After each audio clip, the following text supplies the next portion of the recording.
কবিতার শিরোনাম মোর অপরূপ গ্রাম। রচনায় কবি কারিমা খান দোলারি, খুলনা জেলা, ফুলতলা। বন্ধু এসে ঘুরে যাও মোর খুলনা ফুলতলার গায়ে। গাছের পাতায় বাতাস বহে, বৃক্ষের শীতল ছায়ে। ডালা হাতে ফুল তুলতে যাই মোরা ফুলের বনে। দেখবি আয় বকুল গাছে বসা কত সুন্দরী কোণে। আলতা পরা ওই সুন্দরী রাঙা দুটি পায়, নূপুর বাজে মূর্ছনাতে দেখবি চলে আয়।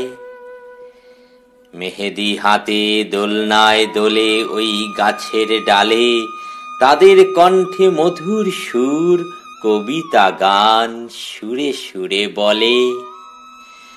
বিভিন্ন রঙের শাড়ি পরা দেখবি কত সুন্দরী নারী। ভালোবাসায় মুগ্ধ হয়ে তুই যেতে চাইবি না গা ছাড়ি। ছলা কলা দেখবি যদি মোর ফুলতলার গায়ে আয়। গাছের ডালে পা ঝুলিয়ে কোণে কাঁচা পেয়ারা খায়। রূপে তার ঝলক দেয় গায়ে তাদের কাঁচা হলুদ বরণ।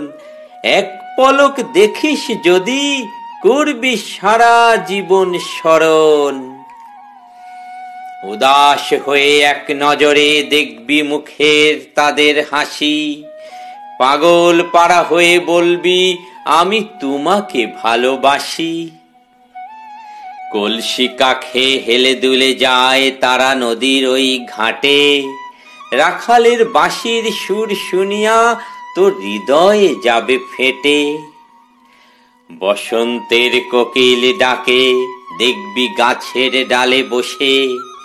উতালা হয়ে গায়ের লোকে দেখিস ছুটে আসে। সাঁতার কাটে গায়ের মেয়ে তোলে শাপলা ফুল। মালা গেথে গলে পড়ে দিয়ে কানে মতির দুল। গভীর রাতে শুনবি আয় মাঝির ভাটিয়ালি গান। আমার গায়ের প্রকৃতি দেখে বন্ধু ভরে যাবে প্রাণ, ভরে যাবে প্রাণ।